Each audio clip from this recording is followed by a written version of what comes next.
All right, let's dive into a mystery that happens in pretty much every kitchen every single day. We're talking about the secret life of rot. We're going to pull back the curtain and see what's really going on at a microscopic level with our food long after it's been harvested. You know the feeling, right? You go to the store, you pick out the most beautiful looking mango or this perfect bunch of bananas. You bring them home, and it feels like you've just blinked, and suddenly they're covered in these weird, mushy spots. It is so frustrating, but it's not just random bad luck. It's actually a complex, invisible battle, and we're about to see exactly how it all goes down. So here's our game plan. First, we're going to identify the invisible enemy that's causing all this trouble. Then we'll look at its playbook, how it attacks. We'll break down the perfect recipe for rot, see how science is fighting back to save our produce, and finally, we'll touch on a type of spoilage that isn't even a disease at all. Okay, so who or what is really responsible for all this spoilage? You might think it's just a matter of time, but the real culprits are a whole cast of microscopic villains. That's right, what we call rot is really a post-harvest disease. It's an active infection, and it's being waged primarily by fungi, with some help from bacteria. This is exactly why a little bit of physical damage can lead to so much lost produce. A simple bruise or a scratch, that's like leaving the front door of your house wide open for these tiny invaders to just waltz right in. And here they are, the most wanted list. These are the major fungal groups, or genera, behind most of that post-harvest rot. And you've probably seen their work. Botrytis, that's the classic gray mold you see on strawberries. Penicillium, that's the blue-green mold that shows up on your oranges. These guys are the masterminds of decay. And while they're the main problem, we can't forget about bacteria like Erwinia and Pseudomonas, which cause their own fair share of trouble too. Okay, so we've met the bad guys, now let's get into their methods. How do they actually get inside our fruits and vegetables? Well, it turns out they have two main strategies. So one of the sneakiest ways they get in is through what's called a latent infection. You can think of it like a sleeper agent. The fungus actually infects the fruit way back when it's still young and growing on the plant. Then it just lies dormant. It's hiding inside this perfectly healthy looking fruit. And it's only after the harvest, once the fruit starts to ripen or the conditions are just right, that the pathogen wakes up and bam, symptoms appear. Anthracnose on mangoes, that's a textbook example of this sleeper agent attack. Now, the second strategy is much more of a direct assault. This happens during and after the harvest. Literally every little scratch, bruise, or puncture from handling is an open invitation for infection. Even the spot where the stem was cut acts like a super highway for pathogens, leading to what we call stem end rots. While a fruit's peel is a really strong natural defense, any tiny break in that armor is an opportunity these invaders are ready to take. So let's say an infection has happened. What determines whether it actually takes hold and starts to spread like wildfire? Well, just like baking a cake, you need the right ingredients and the perfect environment. And the two best friends of fungi and bacteria are, without a doubt, heat and moisture. Seriously, if you want to speed up rot, just leave your produce in a warm, damp place. This is exactly why your refrigerator is your #1 weapon at home. The cold doesn't kill the pathogens, but it slows their growth way, way down. But, it's about more than just temperature and humidity. Spoilage is this complex thing that's influenced by a whole mix of factors. It starts way back on the farm with things like fertilization, and it continues right up to the condition of the fruit itself. How ripe it is, its acidity, and even its own natural defenses. They all play a huge role. This makes it really clear, right? A ripened fruit is way more vulnerable than an unripe one.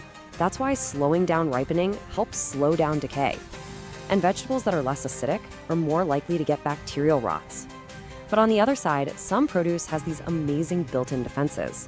Take potatoes, for example. If they get injured, they can actually form a protective, corky layer called a wound peridam to seal off the damage. How cool is that? All right, so we've identified the enemy, we understand its tactics, and we know the conditions it loves. So now let's get into the science of how we actually fight back and protect our global food supply. The approach to managing all these diseases is definitely multi-pronged. It's not just one magic bullet. We can basically sort all the major treatments into 3 big buckets: physical methods, which are all about changing the environment; chemical methods, which use compounds to kill the pathogens; and biological methods, which, believe it or not, use nature to fight nature. So if we look at the different treatments, physical methods are things we're pretty familiar with, like refrigeration or hot water dips. For chemical methods, a really common example is this sulfur dioxide fumigation that's often used on grapes to keep them fresh. And then you have this fascinating biological approach where beneficial yeasts are actually used to outcompete the harmful fungi. Let's just zoom in on one of those for a second: hot water treatment. It sounds almost too simple, but it's incredibly effective at controlling infections that are on the surface or just under the peel. And the best part? No chemical residue. But here's the catch. The temperature control has to be absolutely perfect. If it's a little too cool, it won't work. A little too hot, and well, you've just cooked your produce. Chemical controls are pretty diverse. They can be as simple as basic sanitation, like washing produce in disinfectant solutions, or they can be more advanced, like fumigation or using special chemical pads that release fungicides during long-distance shipping, often used for bananas. There are even plant growth regulators that are used to slow down the aging process itself, which helps the fruit resist rot for longer. And then we have biological control, which is all about using nature's own arsenal. One really promising method is to deploy what are called antagonistic microorganisms, like certain types of yeast. They basically colonize the wound sites on a piece of fruit. They set up camp, use up all the nutrients in space, and leave absolutely no room for the harmful pathogens to get a foothold. It's a microscopic turf war. Okay, for our last section, we need to talk about a whole different kind of spoilage. Because sometimes a fruit or vegetable goes bad, but there's no fungus or bacteria to blame. And this is a really important distinction to make. So, what exactly is a physiological disorder?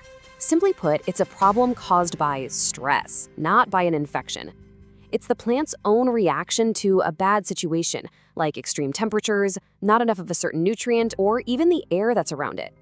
A great way to think about it is like this: it's a hardware problem, not a software virus. And we can break these disorders down into 3 pretty simple categories. First up, you have temperature-related problems, like chilling injury that happens when you store a tropical fruit like a banana in a fridge that's too cold. Second, there are nutrient-related issues that go all the way back to when the plant was growing, like a calcium deficiency. And third, you have atmosphere-related disorders, which are caused by the gases in the storage environment itself.